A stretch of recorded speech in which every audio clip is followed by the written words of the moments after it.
لقاء موعد مع المشاهير، والنهاردة معنا عملاق من عمالقة السينما المصرية الكلاسيكية، الفنان صلاح منصور.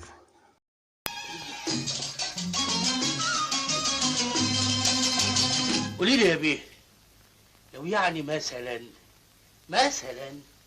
اديتك وزي تعملي بيها ايه؟ يا سلام يا عمدي، دي كانت تبقى ليلة ناكل ونشبع ونتهني. نبذة سريعة مختصرة عن حياته الفنية. ولد الفنان صلاح منصور يوم 17/3 عام 1923.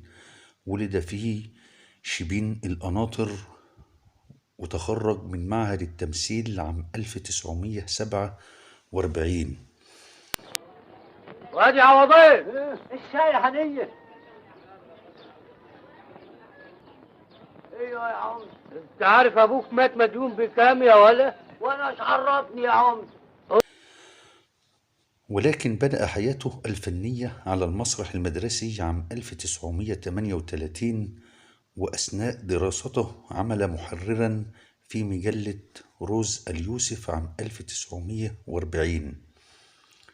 ثم كون مع زملاء دفعته فرقة المسرح الحر عام 1954، وكانت أول أعماله السينمائية فيلم غرام وانتقام عام 1944.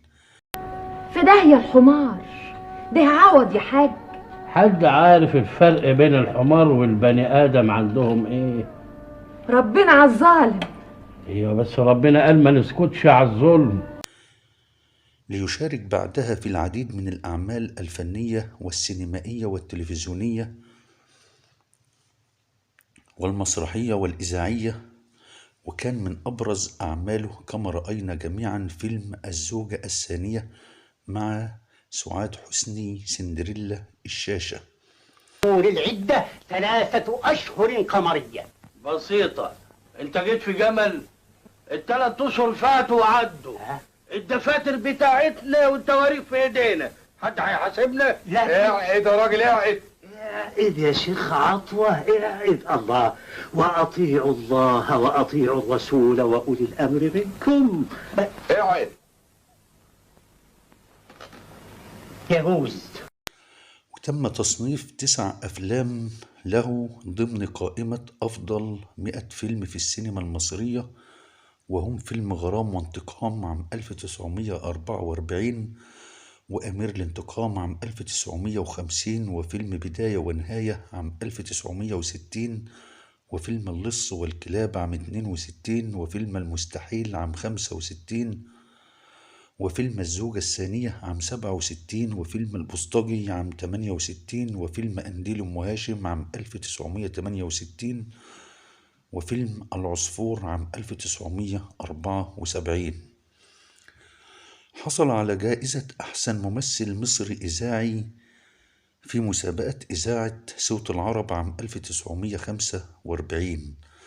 حصل على وسام العلوم والفنون من الطبقة الأولى عام 1964، وحصل على جائزة الدولة التقديرية من أكاديمية الفنون عام 1978 في الاحتفال بالعيد الفني. أنا مستخسر الرقبة دي اللي زي كوز الجمار في العقد الفرص دي. أنا هجيب لك عقد دهب، بس اللي انبسطت مني. ايدك يا عمدي. مع السلامة يا نصيب. اللهم اعطيني كتابي بيميني ولا تعطيني ذهبي. روح انت يا بنت نضفي التاني. اشتهر بأدوار الشر في أغلب أعماله الفنية.